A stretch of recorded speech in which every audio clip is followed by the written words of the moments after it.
Hello, I'm Lost Chord of the Little Platoon. While my full and customarily long breakdown of Black Panther 2 Wakandan Boogaloo is in the works and will debut on my main channel in a few days, I've been planning to turn this second channel over to shorter reviews, response videos, and whatever else comes to mind, and what better way to kick off than with a perfunctory dive into the MCU's latest wacky mess. Easily the best Marvel film since the last one, which isn't hard to do since the last one was Thor Love and Thunder and that film got monkeypox from sucking monkey balls. This review won't be entirely spoiler-free, but I'll try and restrict myself only to those spoilers that are tolerably widely known already, and I'll save the rest for the long-form review on the main channel. Wakanda Forever is what, in my polite moments, I would call a tonally disjointed film. In my less polite mode, I'd call it a load of shit punctuated by occasional bouts of poignance. It suffers from having a dual purpose, while wishing it only had one. It begins with, intermittently returns to, and closes with a sincere and heartfelt tribute to Chadwick Boseman, as dead in real life as, spoiler alert, T'Challa is in this film.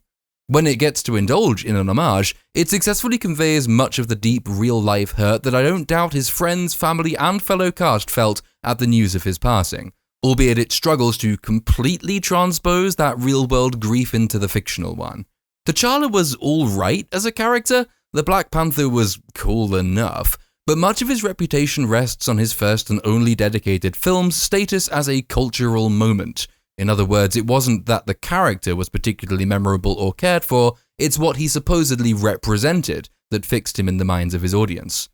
Given part of the premise, albeit an overlooked part of the premise, concerned whether the Black Panther could live on as an ideal now that the man who inhabited the suit was dead, there is already a tacit acknowledgement on the writer's part that our investment is in the symbol as much as, if not more than, in the man who inhabited it. In real life, of course, that's entirely reversed. Chadwick Boseman's death transcends his art and the symbols he occupied. As a result, Wakanda Forever has the difficult task of making us care as much about a dead character as about a dead man, and it was always doomed to struggle on that account. There simply was never enough to care about T'Challa. He'd not done enough or been around and with us long enough for us to invest in him the way we did the core cast of phases 1 through 3.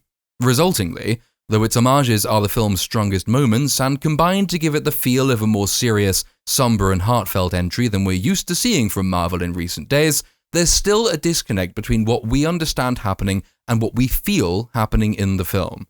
We understand, logically, the grief of those characters who knew him, but we don't quite feel it with them. These moments bring out the best of the cast, they prompt strong performances and some fairly decent lines from Shuri, his sister, and Queen Ramonda, his mother in particular. And so they do, in general, elevate the film. But the fact is that they need to elevate the film, because the film has another and at least equivalently important purpose: to exist in its own right, to tell a story, to fit within the wider MCU, and to move the overall narrative along. And in these moments, which comprise the bulk of the film, Wakanda Forever fails miserably. Its homages to Chadwick feel like holidays from the film itself, part of a different production quite haphazardly grafted onto a bog-standard Phase 4 entry. The hope is, evidently, that people will overlook the rest of the writing because those poignant moments give the impression of a film that's deeper than it actually is. I don't doubt the cast viewed this as a sincere endeavour, and quite possibly the writers did as well. But if, as a film studio, you're banking on the death of a black man to drum up a sympathetic audience and make a return on your substantial investment, it has to count as one of the more exploitative uses of a black man's death since Black Lives Matter first burst onto the scene. Then again, at least in this case, we know where the money went. Of the rest of the film, and indeed the majority of the film, there's not much good to say. On its face, it's not as absurd as Multiverse of Madness or as emotionally vapid as Thor Love and Thunder. But besides the homages, the writing really isn't that far above the nadir those films plundered, if indeed it's above them at all. Its overarching plot hinges on the motives of its new villain, Namor, head of a previously Atlantean but now an Aztec troop of mermen, such a moving and heartfelt tribute to a dead man, who are supposedly a nation with a power that rivals if not overmatches that of Wakanda, and his goal is the ending of the world, and he has the capacity to do it. Simultaneously, Namor wishes to remain undiscovered, an ambition threatened by the discovery of another vibranium deposit in the deep Atlantic, found by the use of a one-off contrivance machine invented by Riri Williams, who must be killed to maintain the Aztec merman's secrecy. Or so the film would have you believe. On the proviso, you ask no questions and don't notice the fact that the ambition and the goal changes several times throughout. Incidentally, if you're wondering why I just casually threw in that there is more vibranium than that which exists in Wakanda, and why I haven't said any more about it or explored the world-breaking connotations such a revelation carries with it, well, that's because the film doesn't either. The premise of Wakanda was always the height of nonsense, but the first film at least limited the damage that nonsense could do by having Killmonger burn the silly goop flowers. Now, though, that's all been undone. There are no limits on the nonsense anymore. There's more vibranium, there are more flowers, there is the capacity to synthesize the bullshit goop, which it takes literally 5 seconds thinking about to realize that this creates the potential for an end to around 90% of all causes of death on Earth. But the only reaction in the film to this revelation is a Wakandan complaining that the childhood myth she was brought up on might not have been accurate. I think there might have been something more important to consider there, but anyway, it takes some doing to outdo the world-building nonsense of the first film, but in the Aztec merman and their relationship both with Wakanda, as well as vibranium and the magic goop, Wakanda Forever has managed it. Namor's motivations changed several times throughout the film, with no recognition of the fact by the writers. From killing Riri Williams to stay hidden, to threatening to invade Wakanda and then the world as a whole, if it doesn't bend the knee, thus revealing yourself to the world you wanted to stay hidden from a fanatic commitment to that world war to then an agreement to share stealth tech with the Wakandans to remain peaceful and secret and hidden, Namor's motives, the thing on which the core elements of the plot hinge, changed dramatically and without acknowledgement, meaning that incredibly impactful plot decisions are presented throughout, and the worst possible outcome is chosen over a number of other, simpler, easier and better options, based on motives that are then counteracted and forgotten about a few minutes later. Were those new motives in operation when the first decision had been made, you would have had an entirely different plot. You might indeed have had no film at all. And if you only have characters making dumb decisions as an excuse to keep your plot in existence, what you have is a plot based on contrivance, not on anything approaching good sense. I can't properly explain the level of nonsense involved in this writing without breaking my commitment to minimal spoilers, so you'll just have to take my word for it at least until the main channel's breakdown is up. This film makes dangerously little sense, and if it weren't for its recourse to memorializing Boseman, its flaws would be much more apparent than they seem to be to its mass audience. Once again, this isn't really a cut above Love and Thunder or Multiverse of Madness. It just has a thin veneer of respectability and emotional seriousness that masks what is, in essence, typical Phase 4 shiteburger. I said the film had two main purposes. I should perhaps add a third and subordinate one, which is the introduction of a new cast of heroes. Wakanda Forever does a serviceable job elevating Shuri to the mantle of protagonist, and that is no small achievement. To the extent it manages to marry its remembrance of Boseman with its present-day story, it is most successful in channeling it through her moral journey and ascension to reluctant hero.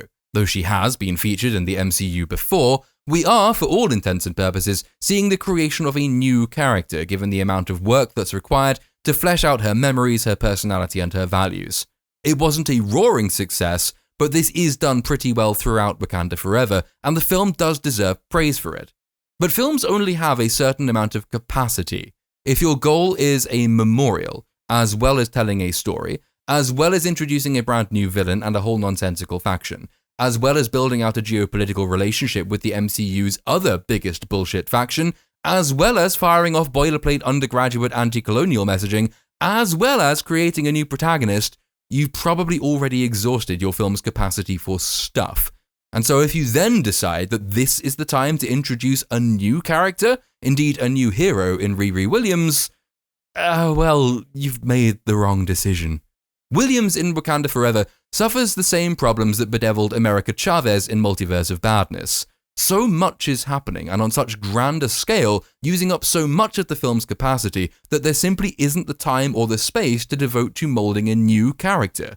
Riri Williams serves first as the mere inventor of a contrivance machine, and then, like Chavez, as a MacGuffin for the majority of the film, until she's forgotten about for a while before she re-emerges as a generic ancillary hero thrown into the final fight scene out of a sense of obligation. Hey guys, it's Riri Williams, look, she's in the MCU now, pay attention. At no point is she given a character of her own. She exists as a stock action figure in this story. Occasional abortive attempts are made to fill in snippets of backstory and experience, but the writers evidently didn't think they had the time to build on that meaningfully, so what unique experiences we get hints of are allied with much less subtle callbacks to Tony Stark's first experiences with the Iron Man suit, essentially borrowing backstory from an established hero and hoping that the audience will fill in the gaps accordingly. This is, put politely, a cop-out. It means the MCU's newest cast of heroes has two prominent members, Riri Williams and America Chavez, who exist in body but not in spirit, meaning we will effectively have to be reintroduced to them all over again in subsequent entries, and leaving us asking, well, why have them here now to begin with if you can't do anything meaningful with them? The premise of introducing new heroes under the aegis of the old is a solid one, but there's a vast difference between introducing them as characters and introducing them as props. If you'd asked me several months ago, I'd have been shocked to find myself praising the comparative merits of Kate Bishop's introduction in Hawkeye, but that show delivered a masterclass in this style of introduction when you compare it to Multiverse and Wakanda Forever. The film closes as poignantly as when it began, but once again, it feels like the culmination of a barely connected arc. That it lingers so long in these moments throws into sharp relief the rushed and perfunctory conclusion to the film proper, which sees two mortal enemies entirely reverse their positions within a matter of seconds, leading to what feels on multiple levels like a false peace. False in the sense that the film has to bait future installments, but false too in that it was a rushed and lazy, thoughtless and unbelievable conclusion to the story this film was supposed to be telling, made that way in order that it could get back to closing the story that it wanted to tell. In short, Wakanda Forever is two films, a short film dedicated to Chadwick Boseman that conveys real meaning, purpose and emotional investment, and a longer, nonsensical, paint-by-numbers Marvel entry that only passes muster to the extent we are willing to treat these two films as one, and elevate the main by reference to the secondary arc. In the end then, it's a hot and soulless mess of stuff suspended from a floating funeral. It deserves much more criticism than it's likely to receive. But hey, at least when I'm planning my funeral, I can ask to have Aztec mermen jumping into battle off the noses of killer whales, because that's as serious and moving a tribute as you can get.